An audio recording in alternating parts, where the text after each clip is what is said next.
Robbed by my children, I worked as a waitress at 60. Every day, I shared my lunch with a trembling old man. One day, my son entered laughing at my downfall. "You look pitiful." Suddenly, 4 bodyguards stormed in. The old man stood up, pointed at my son, and said something that nobody could ever imagined. "Everything changed. I'm glad to have you here. Follow my story until the end and comment the city you're watching from so I can see how far my story has reached." My name is Colette, and at 60 years old, I never imagined I would be wearing a polyester uniform, my feet aching in cheap shoes, carrying plates of food to strangers who barely looked at me. But life has a way of humbling you when you least expect it. The Murphy's Diner uniform was 2 sizes too big. The red fabric faded from countless washes. The name tag read, Colette, in peeling white letters, and every time I caught my reflection in the coffee pot, I saw a stranger. This wasn't supposed to be my story. I was supposed to be enjoying retirement, maybe traveling with my late husband's pension, watching my grandchildren grow up. Instead, here I was, learning to balance plates on my arm and smile at customers who treated me like I was invisible. It had been 3 weeks since I started working at Murphy's. 3 weeks since my world fell apart completely. The other waitresses were kind enough, especially Ruth, who had been working there for 15 years. She showed me how to carry 4 plates at once without dropping them, how to remember orders without writing everything down, and most importantly, how to keep smiling even when your feet felt like they were on fire. "You'll get used to it, honey," Ruth told me on my first day, her weathered hands adjusting my apron. "Takes about a month for your body to stop screaming at you." But it wasn't my body that was screaming. It was my heart. The morning rush was always the worst. Business people grabbing coffee and rushing out, construction workers wanting hearty breakfasts before their shifts, elderly couples sharing quiet conversations over pancakes. I watched them all, wondering if any of them had children who loved them, who would never dream of betraying them the way mine had. I tried not to think about Carlton and Rebecca, but they haunted every moment. My son and daughter, the children I had sacrificed everything for, the ones I had worked double shifts to put through college, the ones I had trusted with every penny I had saved over 40 years of marriage. The betrayal still felt fresh, like a wound that refused to heal. They had convinced me to sign papers, said it would help with taxes, make things easier when I got older. I was so tired then, still grieving my husband Robert's death 6 months earlier, that I barely read the documents. I trusted them. They were my children. But those papers weren't about taxes. They were about transferring my assets, my house, my savings, everything Robert and I had built together over 4 decades. By the time I realized what had happened, they had sold the house, emptied my accounts, and left me with nothing but a pile of debts they had accumulated using my credit. "Mom, we're helping you," Rebecca had said when I confronted them, her voice dripping with false concern. "You don't need all that space anyway. This will force you to downsize, live more simply." Carlton had been crueler. "You would have just wasted it anyway, Mom. At least this way the money stays in the family." Family? The word tasted bitter in my mouth now. So here I was, in a studio apartment that cost $1,200 a month, working 10-hour shifts at Murphy's Diner to pay rent and buy groceries. The apartment was tiny, with thin walls that let me hear every argument from my neighbors, and a heating system that sounded like a dying animal. But it was mine, the only thing in my life that truly belonged to me anymore. The lunch rush had started, and I was refilling coffee cups when I noticed him for the first time. An elderly man, probably in his 70s, sitting alone at the corner table by the window. He was thin, with silver hair and hands that trembled slightly as he lifted his coffee cup. His clothes were clean but worn, the kind that had seen better days. What struck me most was how he ate. Slowly, deliberately, like someone savoring every bite because he wasn't sure when the next meal would come. I recognized that carefulness, that appreciation for simple food. It was the same way I had been eating since my children left me with nothing. He ordered the cheapest thing on the menu, a cup of coffee and a piece of toast, $2.50. I watched him count out exact change from a small coin purse, his fingers shaking slightly as he placed each quarter on the table. Something about him reminded me of my father, who had worked construction until his hands were too arthritic to hold tools anymore. The same dignity in his posture, the same quiet resignation in his eyes. When I brought him his order, he looked up at me with clear blue eyes and said, "Thank you, dear." His voice was soft, educated, with just a hint of an accent I couldn't place. "You're welcome," I replied, and meant it more than I had with any customer since I started working there. Throughout the lunch rush, I found myself glancing at his table. He sat there for over an hour, making that single piece of toast and coffee last as long as possible. When he finally got up to leave, I noticed he left a $1 tip on a $2.50 bill. 40%. More than some customers left on $50 orders. That evening, as I soaked my aching feet in Epsom salt water in my tiny bathroom, I couldn't stop thinking about him. There was something in his eyes that I recognized, the look of someone who had lost everything important to them. The next day, he was there again. Same table, same order. Toast and coffee, $2.50. This time, I brought him extra butter without him asking, and he smiled at me like I had given him a gift. "That's very kind of you," he said, his voice warm despite the tremor in his hands. "We all need a little extra kindness," I replied, surprising myself with how easily the words came. He nodded slowly, like he understood exactly what I meant. Over the following days, he became a regular part of my routine. He would arrive at exactly 11:30 every morning, order the same thing, and sit at the same table. I learned that his name was Lance when I heard him give it to Ruth for a phone call. By the end of my first month at Murphy's, I had developed a strange protective feeling toward Lance. Maybe it was because he reminded me of my father, or maybe it was because I saw my own situation reflected in his careful counting of coins, his appreciation for small kindnesses. One particularly busy Thursday, I noticed Lance hadn't touched his toast. He was just sitting there staring out the window, his hands folded in his lap. Something was wrong. I walked over to his table during a brief lull in orders. "Is everything all right, Lance?" He looked up at me, and I saw something in his eyes that made my heart clench. Loss. Deep, profound loss that I knew all too well. "Just thinking about my children," he said quietly. "Sometimes I wonder if they think about me at all." The words hit me like a physical blow. Here was someone else whose children had abandoned them, someone else carrying the weight of love that wasn't returned. Without thinking, I slid into the seat across from him. I knew Ruth would scold me for sitting with customers during my shift, but I couldn't help myself. "I understand," I said softly. "More than you might think." Lance studied my face for a long moment, and I had the strangest feeling that he was seeing more than just a tired waitress in a faded uniform. "Do you have children?" he asked. "Two, a son and a daughter." I touched the photo in my apron pocket, the one I couldn't bring myself to throw away even though looking at it broke my heart every time. They've made their choices." Lance nodded slowly.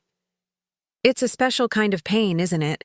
When the people you love most in the world decide you're not worth their time."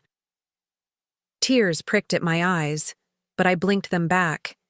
I couldn't cry at work, couldn't let customers see how broken I really was. "I should get back to work," I said, starting to stand.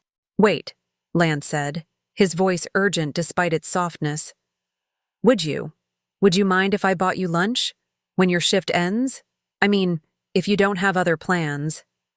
I looked at this trembling old man who probably had even less money than I did, offering to buy me a meal he could barely afford himself. Something warm spread through my chest, the first genuine warmth I had felt in months. "I would like that," I said. "But I'll buy. I get an employee discount." Lance smiled, and for a moment the sadness in his eyes lifted. "That's very kind of you, Colette. Very kind indeed. As I walked back to the counter to check on my other tables, I felt something I hadn't experienced since my children's betrayal. Hope. Maybe I was alone in the world. Maybe my own children had thrown me away like garbage. But perhaps there was still kindness to be found in unexpected places. I had no idea that this trembling old man would soon change everything about my life, or that the kindness I was showing him was being watched and measured by eyes far sharper than they appeared to be. That first lunch together changed something between Lance and me. We sat in the back booth of Murphy's after my shift ended, sharing a plate of the daily special, meatloaf and mashed potatoes, and talking like old friends who had just found each other again after years apart. Lance ate slowly, deliberately, but I noticed he kept pushing most of his food toward my side of the plate. When I protested, he waved his hand dismissively. "I don't have much appetite these days," he said, "but I hate to see food go to waste." I understood that feeling. Since losing everything, I had become acutely aware of every wasted dollar, every scrap of food. But watching Lance, I realized he was doing something I hadn't done for myself. He was taking care of someone else despite his own struggles. "Tell me about your children," he said gently, his blue eyes kind but penetrating. "If you don't mind talking about it." And somehow, I found myself telling this near stranger everything. About Carlton and Rebecca, about how I had worked 2 jobs to put them through college, about the house Robert and I had bought when they were little and had lovingly maintained for 35 years, about the trust I had placed in them, the papers I had signed, the devastating moment when I realized what they had done. "They said it was for my own good," I said, my voice barely above a whisper. "That I was too old to manage my finances, that they were protecting me from myself." Lance listened without interrupting, occasionally nodding or making soft sounds of understanding. His hands, I noticed, had stopped trembling while I talked, as if my story had given him something to focus on besides his own pain. "And where are they now?" he asked when I finished. "Carlton lives in my old house with his wife and their 2 children. My grandchildren. I haven't seen them since."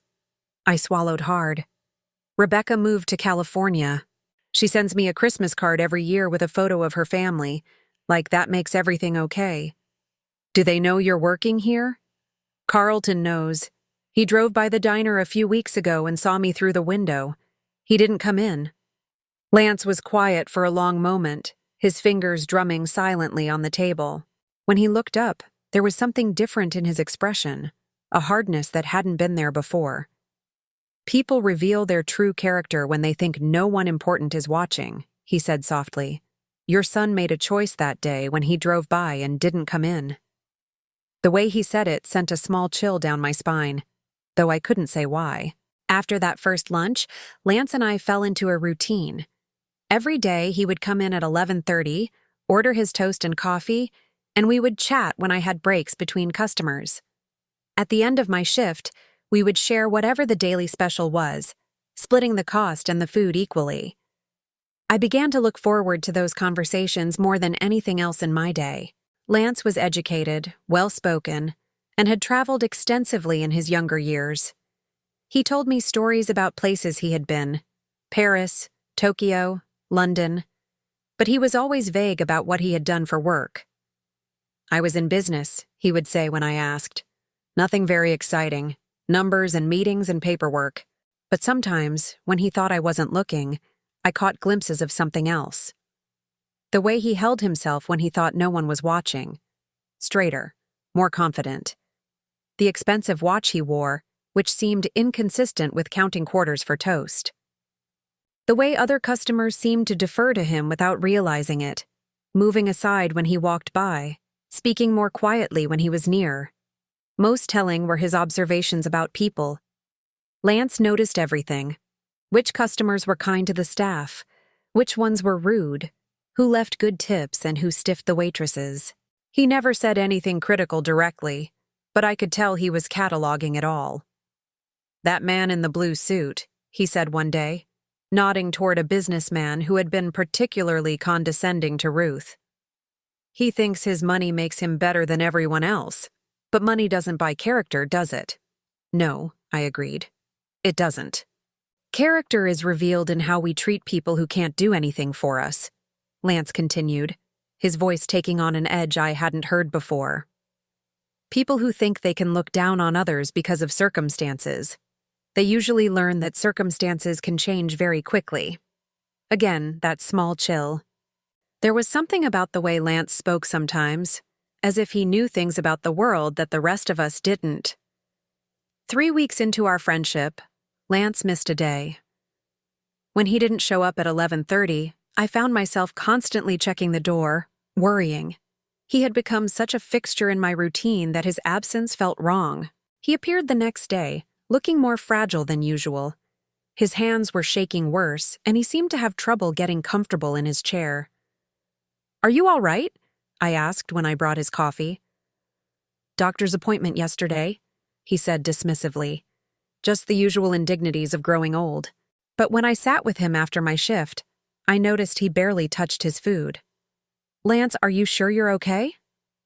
He looked at me for a long moment, and I saw something vulnerable in his expression. "Do you ever wonder if you matter to anyone, Colette? If your existence makes any difference at all?"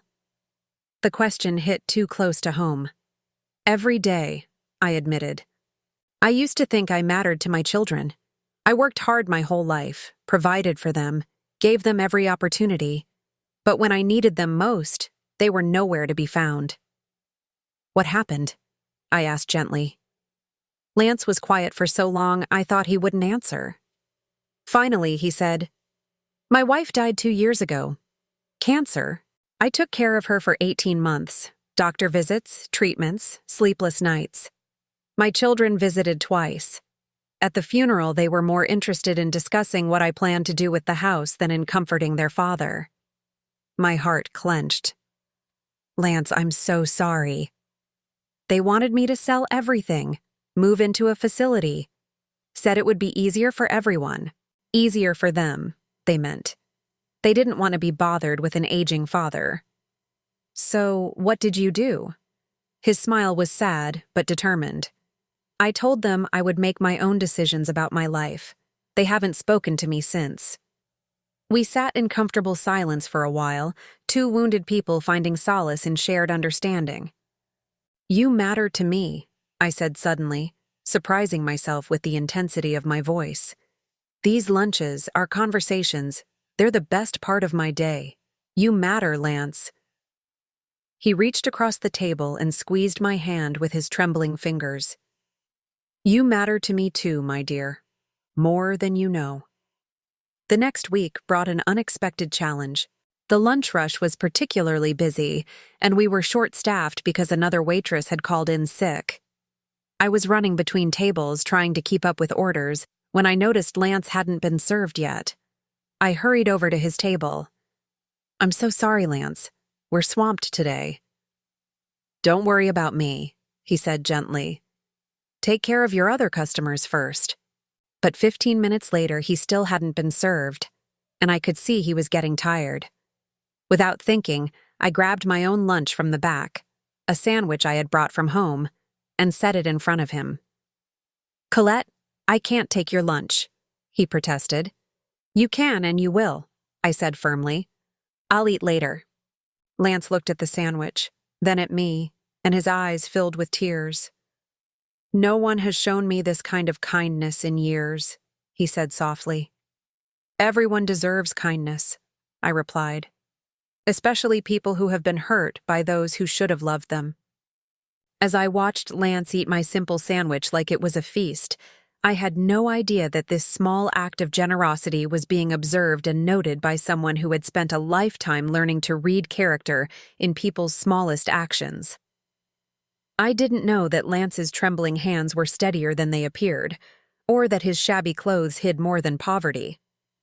I had no idea that his careful observations and quiet questions were gathering information about my true nature, testing the authenticity of my kindness. All I knew was that this lonely old man had become important to me, and that in caring for him, I was rediscovering parts of myself that my children's betrayal had buried. In sharing my meager lunch with someone who had even less, I was learning that having nothing didn't mean being nothing. But soon, everything I thought I knew about Lance would be turned upside down, and my simple act of sharing a sandwich would set in motion events that would change both our lives forever. The day my world shifted again started like any other. It was a Tuesday in November, cold and gray, with that bitter wind that cuts right through your coat and reminds you that winter is coming whether you're ready or not. The lunch rush was particularly heavy because of the weather. People wanted hot food and warm coffee before venturing back out into the cold. I was refilling coffee cups when I saw him through the window. Carlton! My son, walking up to Murphy's diner with that confident stride I remembered from his childhood, when he would bound into rooms like he owned them. My heart did a strange flip, caught between hope and dread. For one foolish moment, I thought he had come to see me. Maybe he had been thinking about what he had done. Maybe he wanted to apologize, to make things right. Maybe my son had finally found his conscience. Lance was at his usual table, quietly eating his toast and watching the street through the window. I saw him notice Carlton approaching, saw his eyes narrow slightly with interest. But I was too focused on my own emotional turmoil to pay attention to Lance's reaction. The bell above the door chimed, and Carlton stepped inside, shaking raindrops from his expensive overcoat. He wore a tailored charcoal suit that probably cost more than I made in 2 months, leather shoes that gleamed despite the weather, and a watch that caught the light like a small piece of jewelry. He looked successful, prosperous, every inch the successful businessman he had always wanted to be. He looked around the diner with barely concealed distaste, taking in the worn vinyl booths, the crackling radio playing oldies, the smell of grease and coffee that permeated everything. His gaze swept over the other customers, construction workers in dirty clothes, elderly couples counting out exact change, a single mother trying to keep her toddler quiet while she ate. Then his eyes found me. I was standing by the coffee machine, my polyester uniform wrinkled from the busy lunch rush, my hair escaping from its ponytail, holding a pot of coffee with hands that suddenly couldn't stop shaking. For a moment, neither of us moved. I waited for recognition, for some sign of warmth or regret in his face.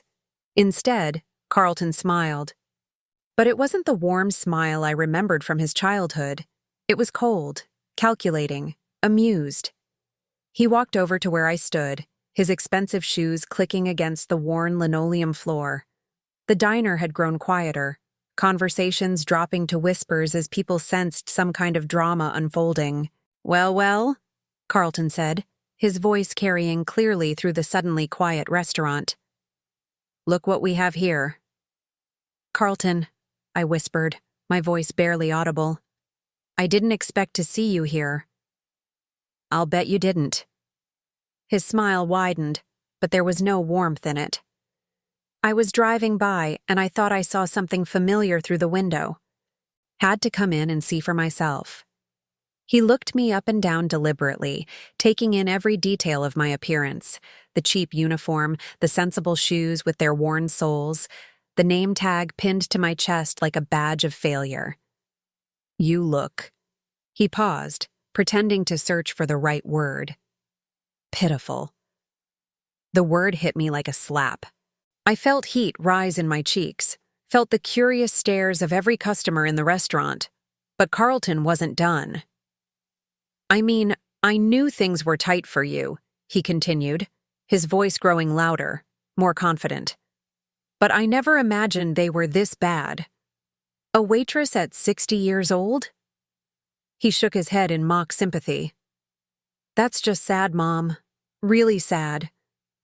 Carlton, please, I managed to say, my voice shaking. Can we talk about this somewhere private? Private? He laughed, a harsh sound that made several customers look up from their meals. Why would we need privacy? I'm not ashamed of anything. Are you ashamed, Mom? Ashamed of your choices? I felt tears prick at my eyes but forced them back. I wouldn't cry in front of these people. I wouldn't give Carlton that satisfaction. You know why I'm here, I said quietly. You know what happened to my money. Carlton's expression changed, becoming harder, more cruel. What happened to your money? You mean what happened when you finally had to live within your means? When you couldn't rely on Dad's pension forever? The lie came so easily to his lips, so smoothly, that for a moment I almost doubted my own memory. But I knew the truth. I knew what he and Rebecca had done. I trusted you, I whispered. And I helped you, he shot back. I helped you understand reality. This is what happens when you live beyond your means for too long. This is what happens when you can't manage your own finances. From the corner of my eye, I saw Lance shift in his seat. He had stopped eating entirely and was watching our conversation with an intensity that made me uncomfortable. His hands, I noticed, were no longer trembling. You look ridiculous, Carlton continued, his voice growing louder with each word.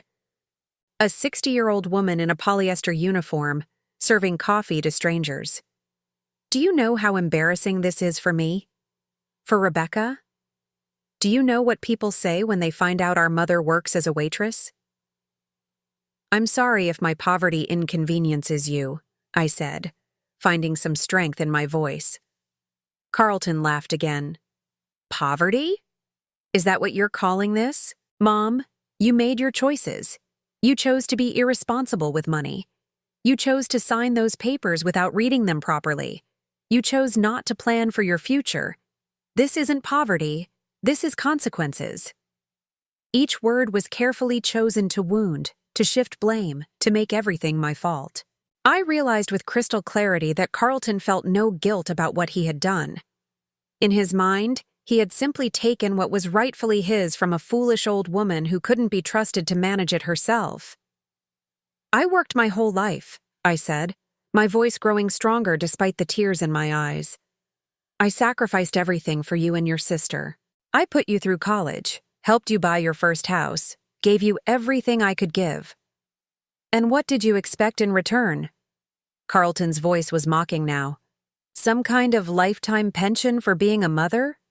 That's not how the world works, Mom. Children don't owe their parents a living. The restaurant was completely silent now. Every customer, every employee was watching this painful family drama unfold. I felt exposed, humiliated, reduced to nothing more than entertainment for strangers. But then something happened that I didn't expect. Lance stood up. He moved slowly, carefully, like the elderly man he appeared to be. But there was something different about him as he rose from his chair. His posture was straighter, his movements more deliberate. The trembling in his hands had stopped completely.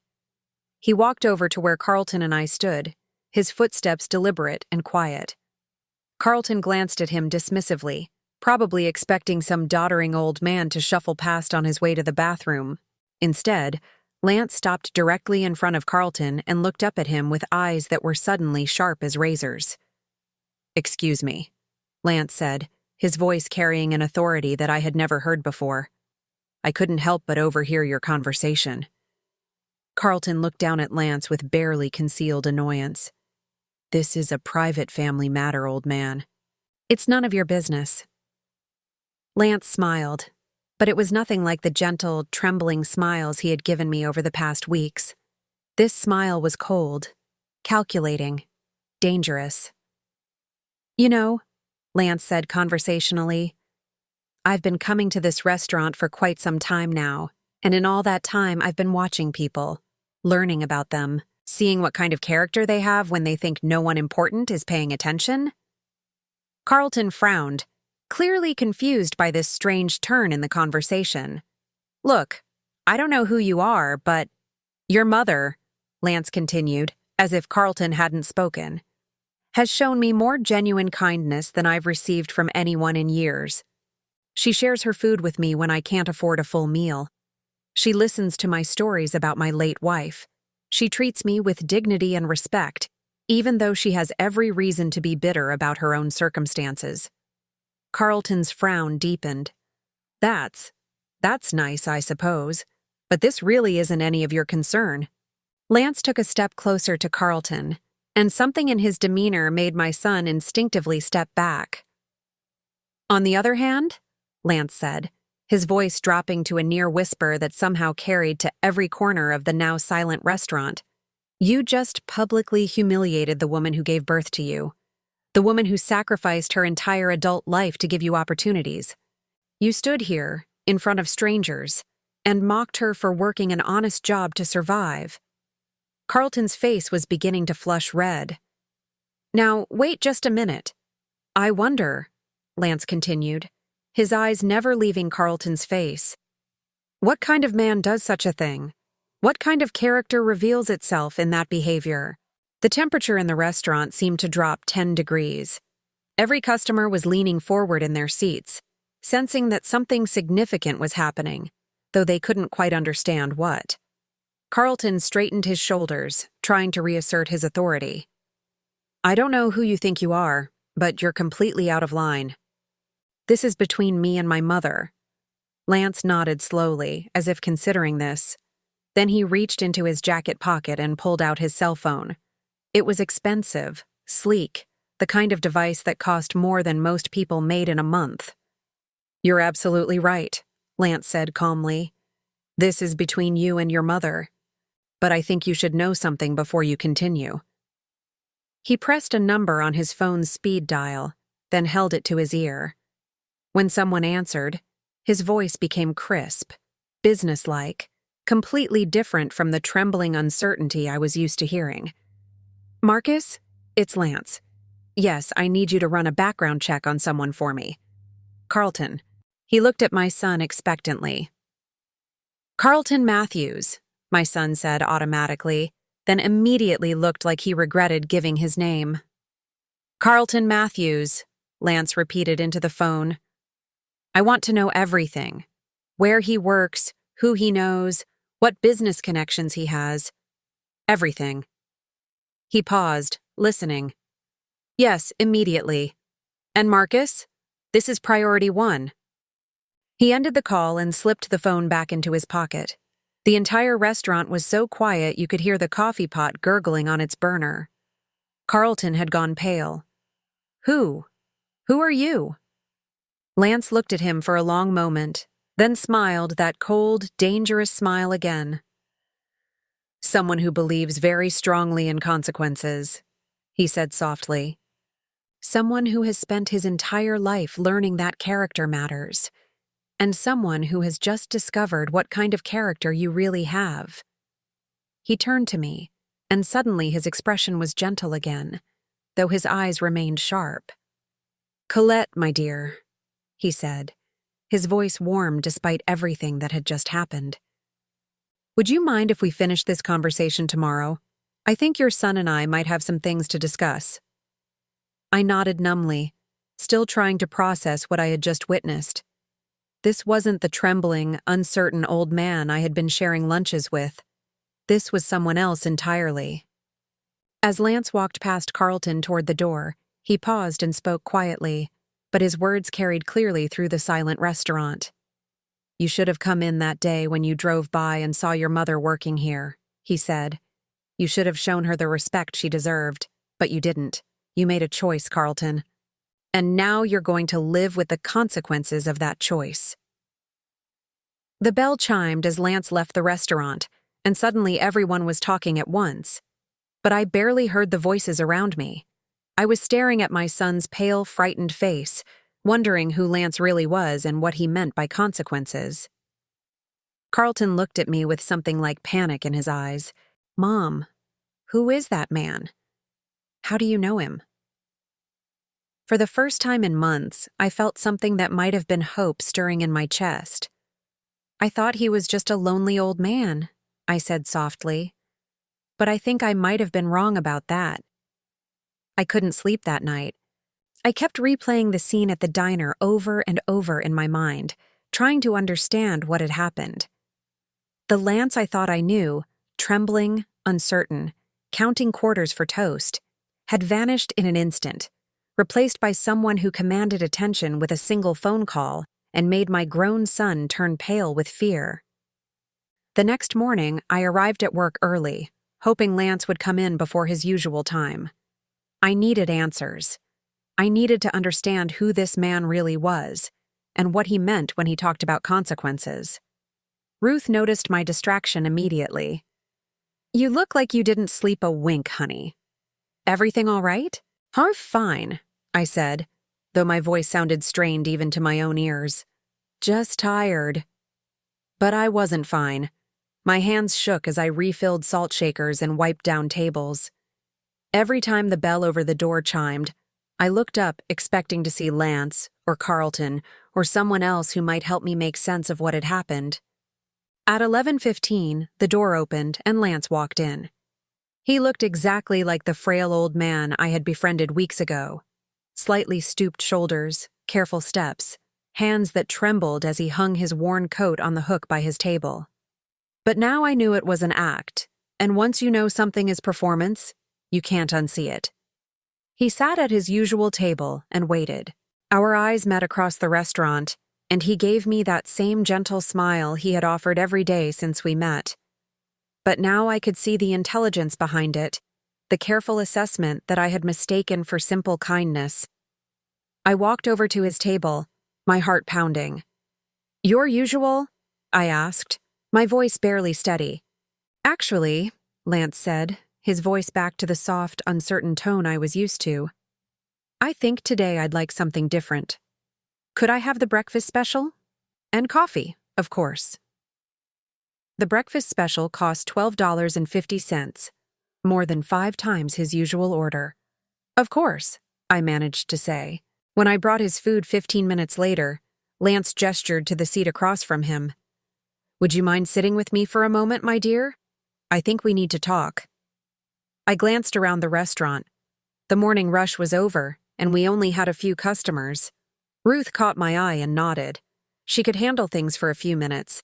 I sat down across from Lance, my hands folded tightly in my lap. "Who are you?" I asked without preamble. Lance smiled, and this time it was neither the trembling uncertainty I was used to, nor the cold calculation from yesterday. It was something warmer, more genuine than either. "My name really is Lance," he said. "Lance Morrison.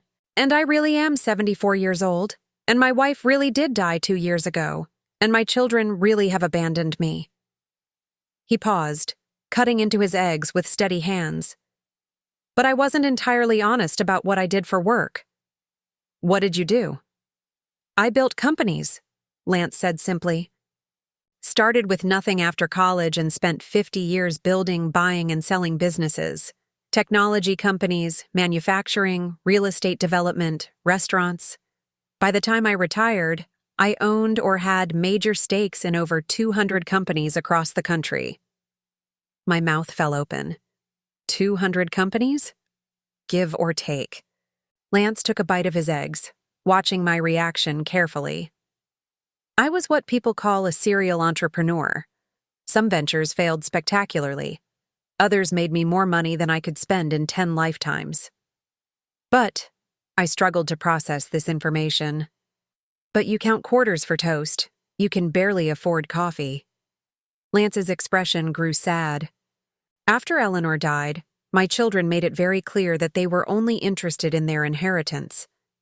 They wanted me to update my will immediately, to divide everything between them so they could start planning their futures. When I told them I wasn't ready to think about that I needed time to grieve, they stopped speaking to me. He set down his fork and looked directly at me. So I decided to conduct an experiment.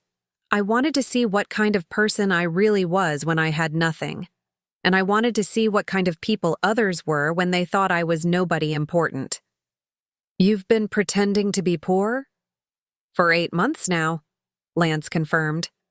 "I've been living in a small apartment across town, carrying just enough cash for basic necessities, wearing my oldest clothes. I wanted to experience life the way most people live it. But more importantly, I wanted to find out who would show kindness to a useless old man who couldn't do anything for them in return." The implications of what he was saying began to sink in. "You were testing me." "At first," Lance admitted. "When I started coming here, I was just observing, watching how the staff treated customers who couldn't afford to tip well, seeing which people were genuinely kind versus which ones were performing kindness for an audience. And then you started sharing your lunch with me, not because you thought I could help you, not because you wanted anything from me, but because you saw someone who was hungry and you had food to share. Lance's voice grew thick with emotion. Do you have any idea how rare that is, Colette? Do you know how many wealthy, successful people I've known who wouldn't share a sandwich with a stranger, even if they could easily afford it? I thought about all the lunches we had shared, all the times I had pushed extra food toward him, all the moments when I had chosen to spend my employee discount on his coffee instead of saving the money for myself. You were watching everything, I said, understanding finally dawning. I was. And what I saw was a woman who had been betrayed by her own children, left with nothing, forced to start over at 60 years old, and still had enough compassion to care for someone else who seemed to have even less. Lance reached into his jacket and pulled out that expensive phone again. This time, I noticed details I had missed before. The platinum case, the custom leather holder, the way it looked like it had been designed specifically for him. Yesterday, after your son left, I made some calls, he said, scrolling through the device. I wanted to know exactly what kind of man Carlton Matthews is when he thinks no one important is watching. My stomach clenched. What did you find? Your son works for Henderson & Associates, a mid-sized consulting firm downtown. He makes good money, around $85,000 a year, but he lives well beyond his means. The house he lives in, your old house, is mortgaged to the hilt.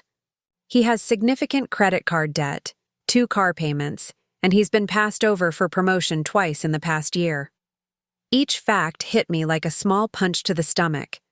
My son, who had seemed so successful, so confident, was struggling financially despite taking everything I had.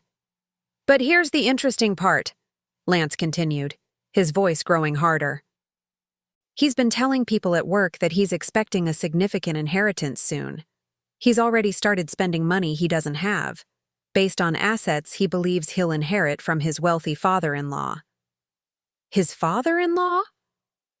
His wife's father owns a small chain of hardware stores, moderately successful but nothing extraordinary. The inheritance Carlton is counting on amounts to maybe $200,000 to be split between 3 children. Lance's smile was grim. Hardly enough to support the lifestyle he's been promising his wife and children. I felt sick. He took my money because he needed it.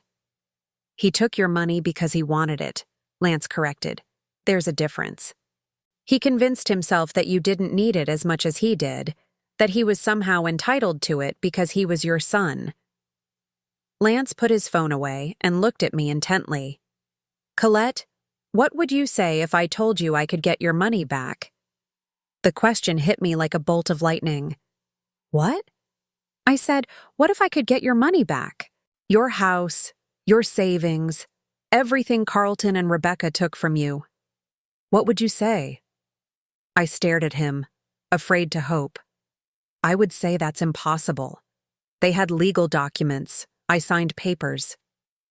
Papers can be challenged, especially when they were signed by someone who is grieving and not properly advised of their rights, and particularly when the people who benefited from those papers committed what could be construed as elder abuse.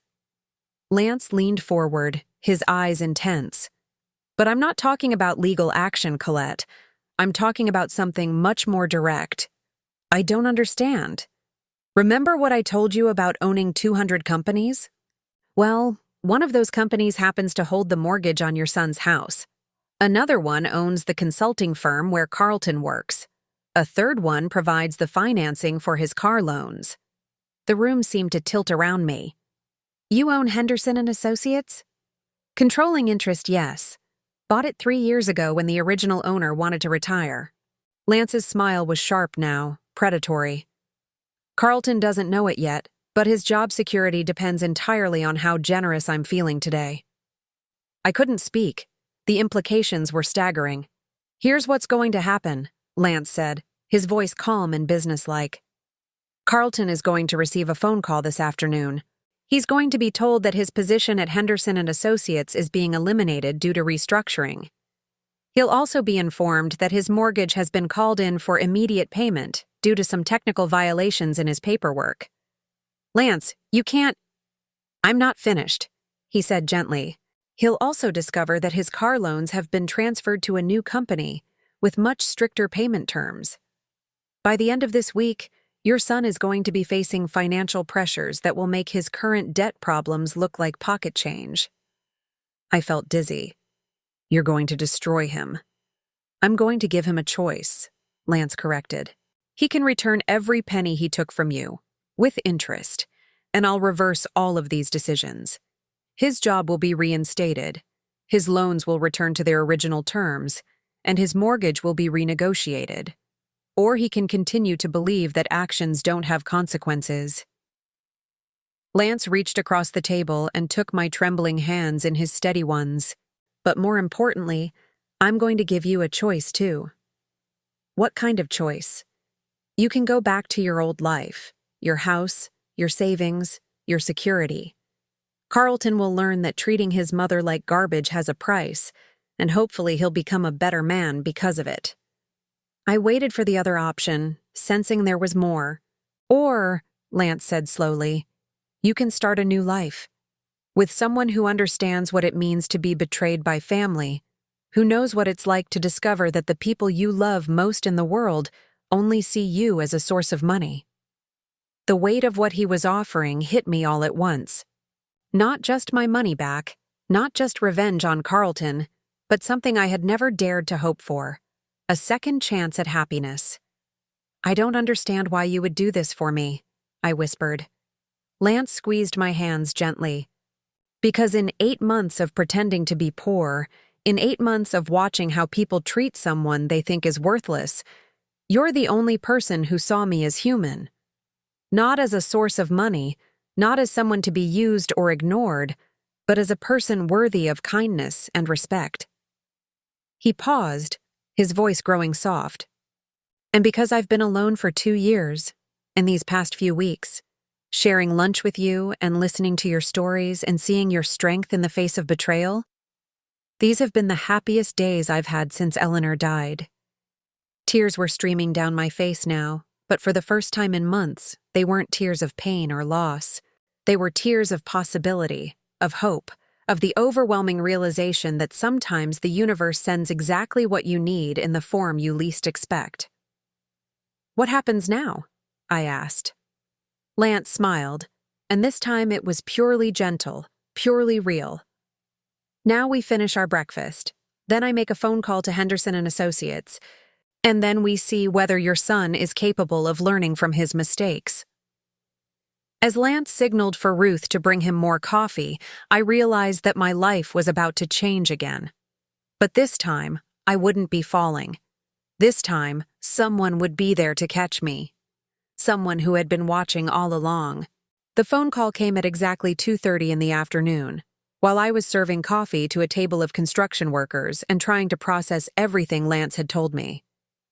My phone buzzed in my apron pocket, and when I saw Carlton's name on the screen, my heart jumped into my throat.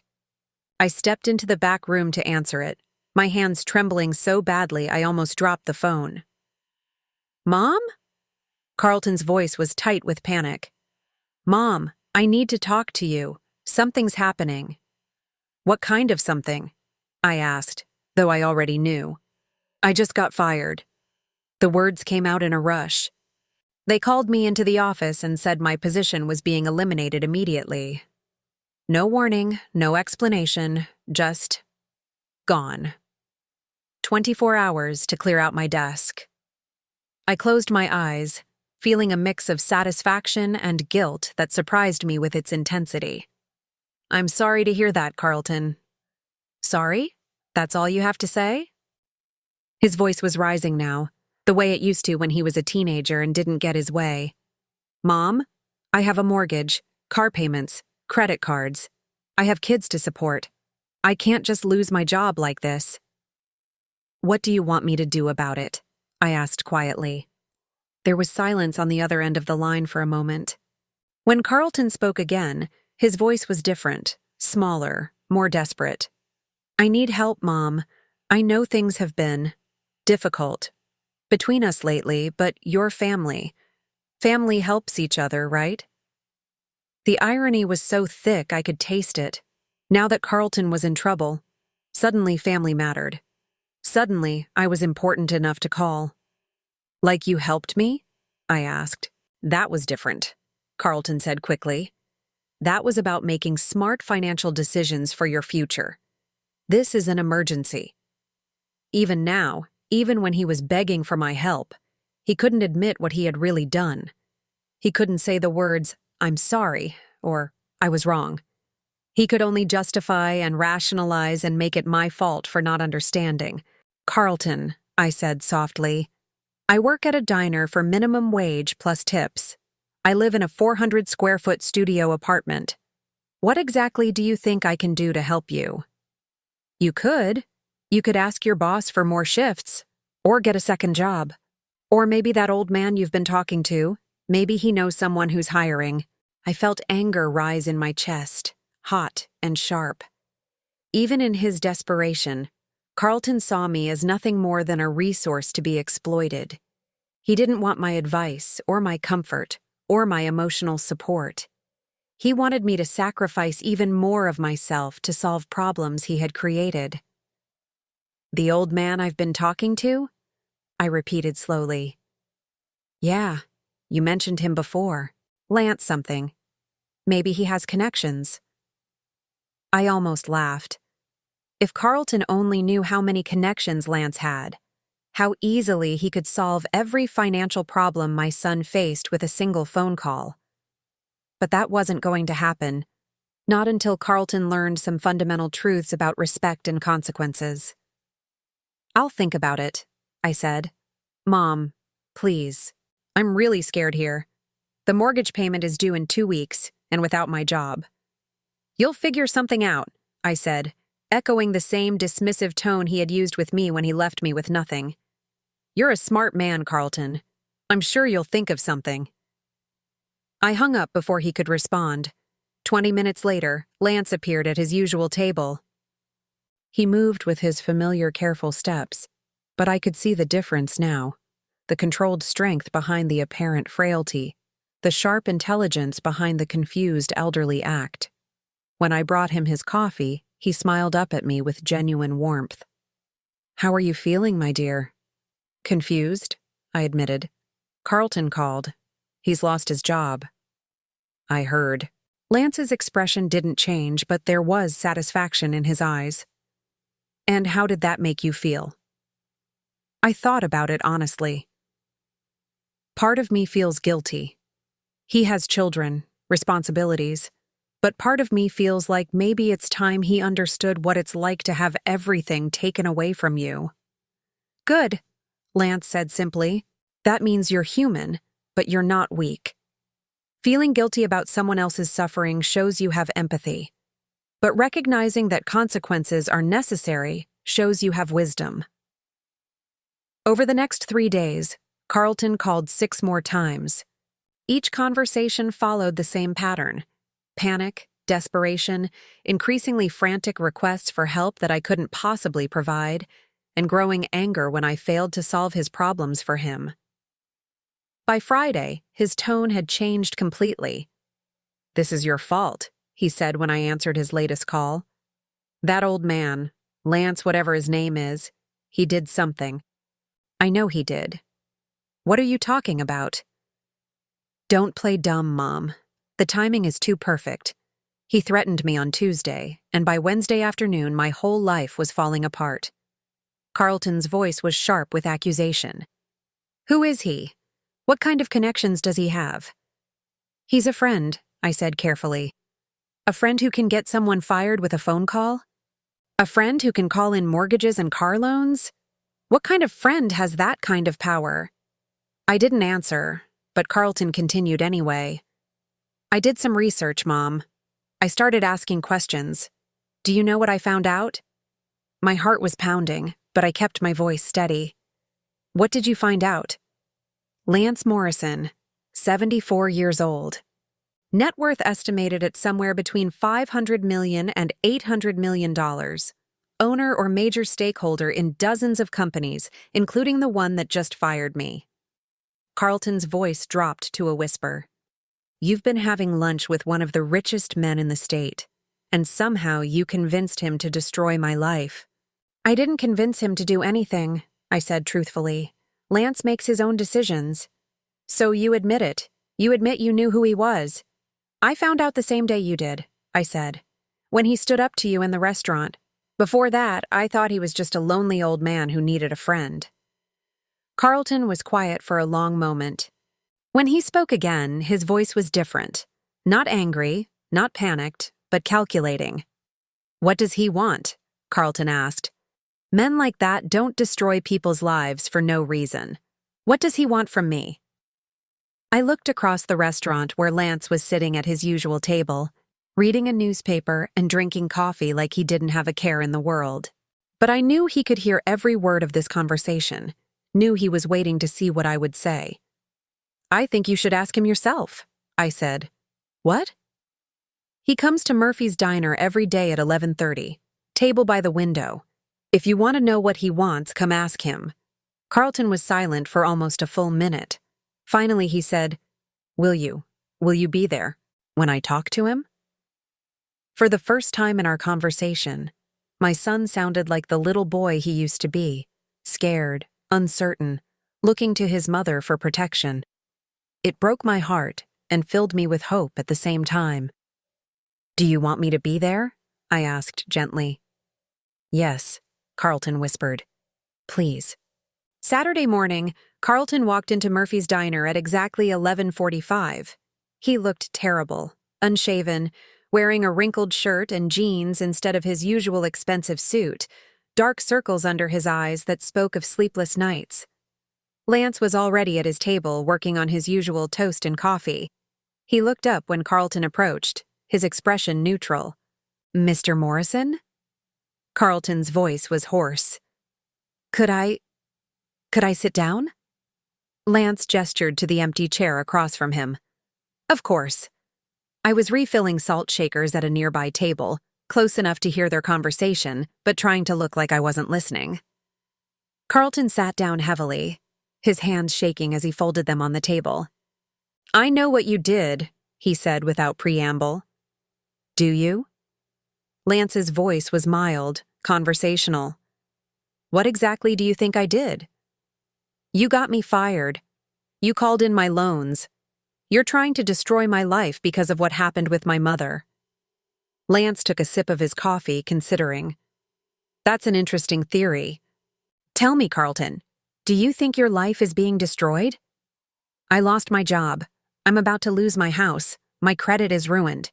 If that's not destruction, what is? Consequences, Lance said simply. There's a difference.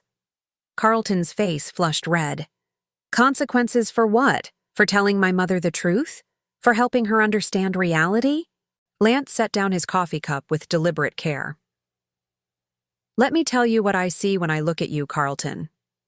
I see a man who stole everything from his widowed mother and convinced himself it was for her own good. I see someone who publicly humiliated a woman who sacrificed her entire adult life for his benefit.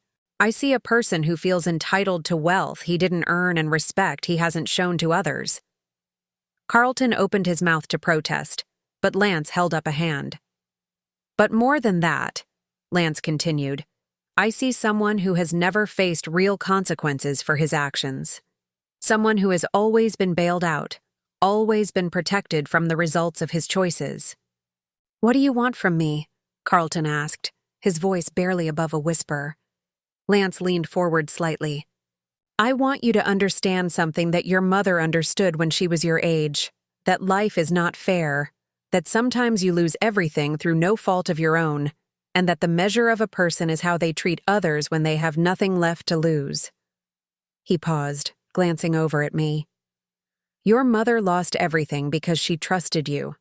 But instead of becoming bitter or cruel, she chose to share her lunch with a stranger who appeared to have even less than she did. That's character, Carlton. That's the kind of person she is.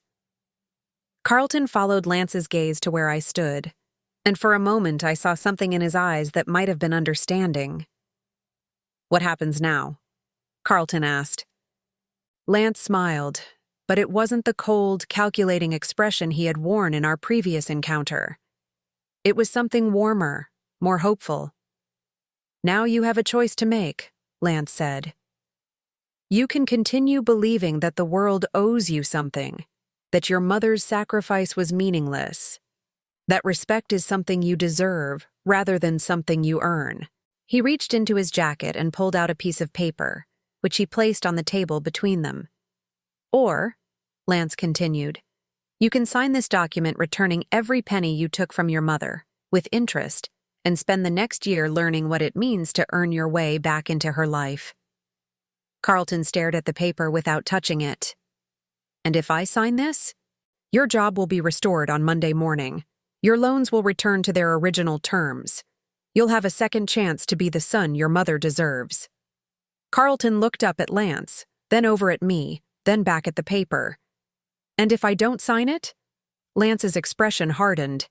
"Then you'll discover that I have a very long memory and a very short tolerance for people who abuse those weaker than themselves." The restaurant was completely silent, except for the soft hum of conversation from other tables and the distant clatter of dishes from the kitchen. Carlton stared at the document for what felt like forever, his hands trembling almost as badly as Lance's had when I first met him. Finally, Carlton looked up at me. "Mom?" he said, his voice breaking. "I'm sorry. I'm so sorry for everything." It was the first time he had apologized since this whole nightmare began. The first time he had acknowledged that he had done something wrong. The first time he had called me Mom instead of treating me like a burden he had to manage. I walked over to the table and sat down beside Lance, facing my son across the small space. "I know you are," I said softly. "The question is, what are you going to do about it?" Carlton picked up the pen Lance had placed beside the document and, with hands that shook with emotion rather than fear, signed his name at the bottom. For the first time in months, I felt like maybe I had my son back. 6 months later, I stood in the kitchen of Lance's home, watching him attempt to make pancakes from scratch. His hands, which I now knew had never truly trembled from age or infirmity, were surprisingly clumsy when it came to domestic tasks. "I think you're supposed to mix the batter until it's smooth," I observed, trying not to laugh as he frowned at the lumpy mixture in the bowl. "I've built companies worth millions of dollars," Lance muttered, attacking the batter with renewed vigor. "Surely I can master breakfast food." "Different skill set," I said gently, taking the whisk from his hands. "Let me show you." The house was beautiful, but not ostentatious. A comfortable Victorian in a quiet neighborhood, with large windows that let in plenty of light and built-in bookshelves filled with well-worn volumes.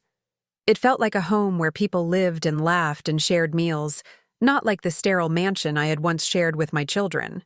Lance had asked me to move in 3 months ago, not as a romantic gesture, but as something deeper. A recognition that we had found in each other the family we had both lost. He had his own wing of the house, I had mine, and we shared the common spaces like the old friends we had become. "How did the call with Carlton go yesterday?" Lance asked as I rescued his pancake batter. "Better," I said honestly. "He's doing well at his job. He and Sarah are going to counseling together, and he asked if I wanted to have lunch with him next week." It had been a slow process, rebuilding my relationship with Carlton. The legal documents Lance had prepared had returned every penny of my money, plus interest, but healing the emotional wounds had taken much longer. Carlton had spent months in therapy, working through his entitlement and learning to understand how his actions had affected others. "Will you go?" Lance asked. "I think so." He sounded different, humbler, more like the little boy I used to know. Lance nodded approvingly. "Good. People can change, given the right motivation." The motivation had been powerful.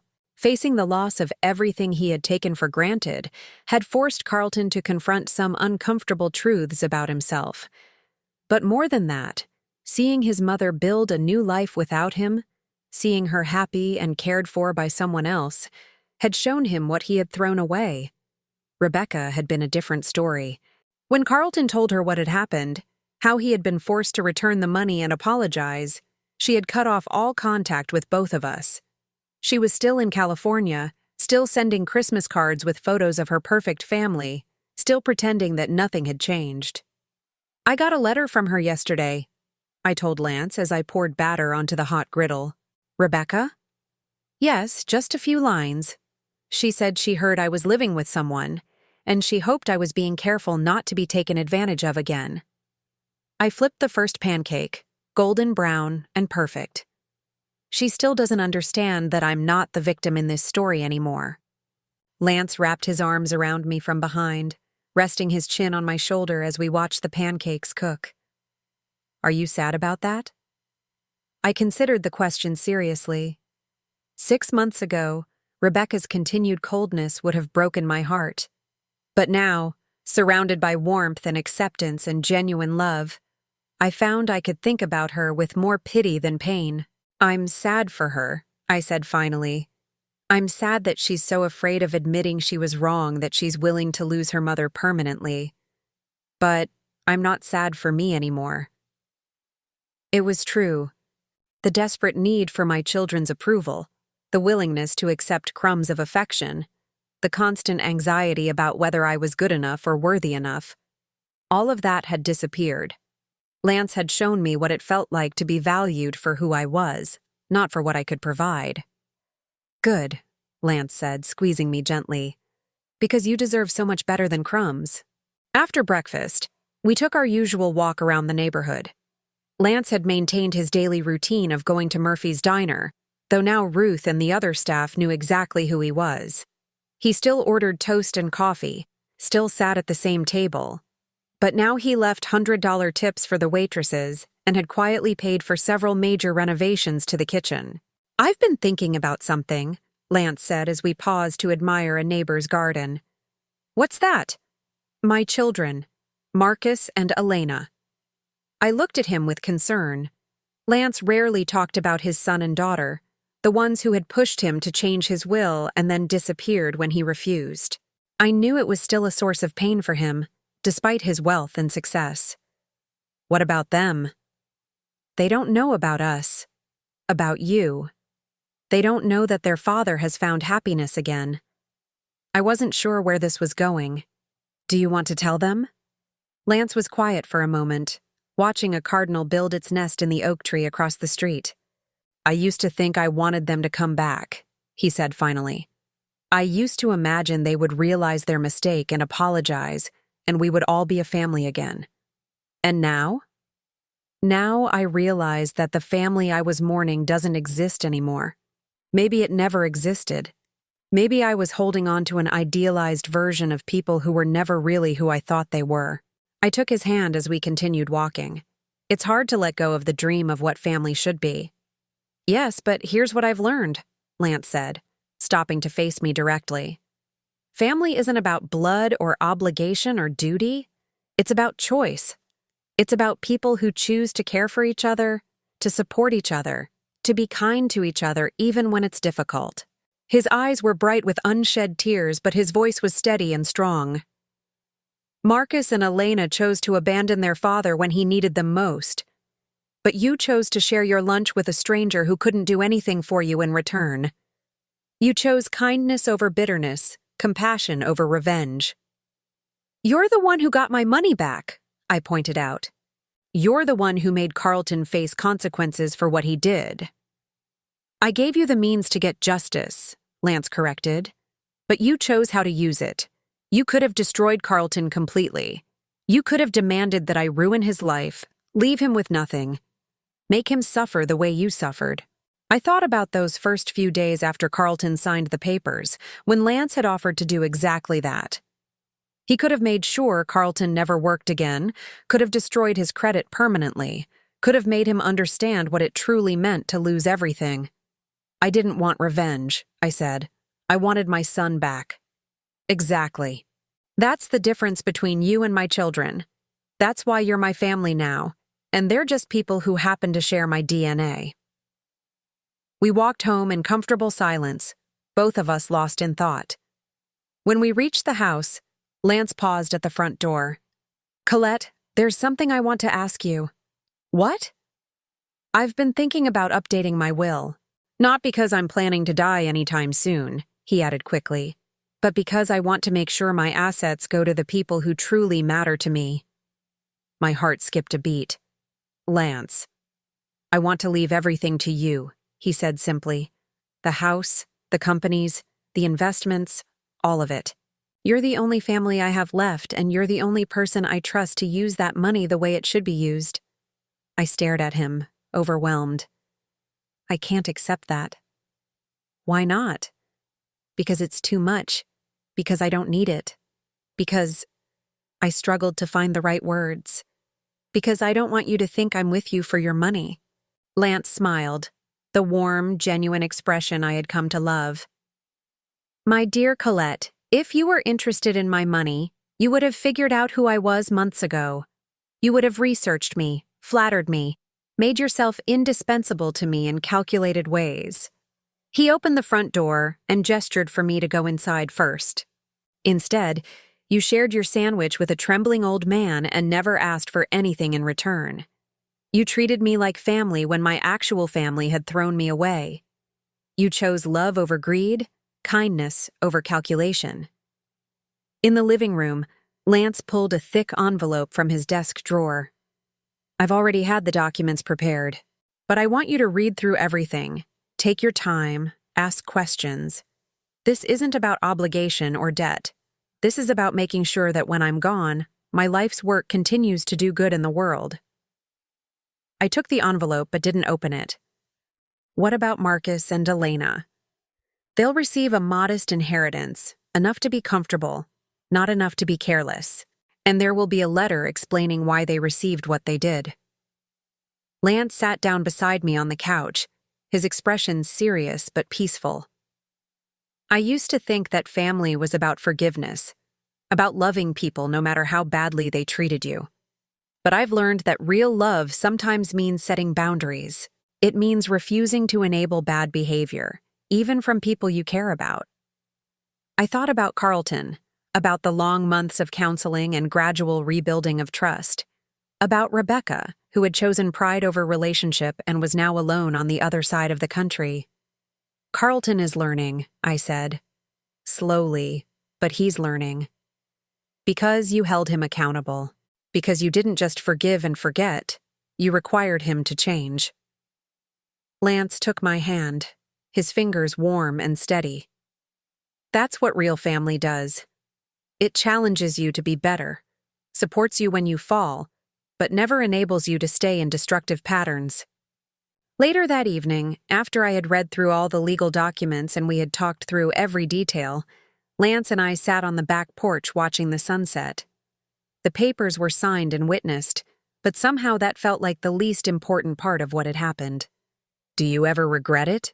I asked. "Walking away from your old life, pretending to be poor, giving up contact with your children?" Lance considered the question carefully. "I regret that my children and I couldn't find a way to love each other better. I regret that they felt entitled to my money before I was dead, and I regret that I couldn't teach them the values that would have made them worthy of inheriting it." He paused, watching a pair of robins chase each other across the yard. "But I don't regret the experiment that led me to you. I don't regret learning that kindness exists in unexpected places, or discovering that family can be chosen rather than just endured." My phone buzzed with a text message. Carlton's name appeared on the screen. "Mom, I know I don't say this enough, but I love you. Thank you for not giving up on me. See you for lunch on Tuesday." I showed the message to Lance, who smiled with genuine happiness. "See?" he said. "Real change is possible when people are willing to do the work." As the last light faded from the sky, I leaned against Lance's shoulder and thought about the journey that had brought us here. A year ago, I had been broken, betrayed, convinced that I was worthless. Now, I was sitting in a beautiful home with a man who valued me not for what I could give him, but for who I was. Lance? I said softly. Yes? Thank you for pretending to be poor. Thank you for letting me take care of you when I thought you needed it. Lance chuckled. Thank you for taking care of me when I actually did need it, just not in the way either of us expected. The house around us was quiet and peaceful, filled with the comfortable sounds of two people who had found their way home to each other. Tomorrow, I would have lunch with my son and continue the slow work of rebuilding that relationship. Rebecca might call someday, or she might not. Marcus and Elena would receive their inheritance and their letter, and they would make their own choices about what to do with both. But tonight, I was exactly where I belonged, with the family I had chosen, and who had chosen me in return. In the end, that was worth more than all the money in the world. Now I'm curious about you who listened to my story. What would you do if you were in my place? Have you ever been through something similar? Comment below.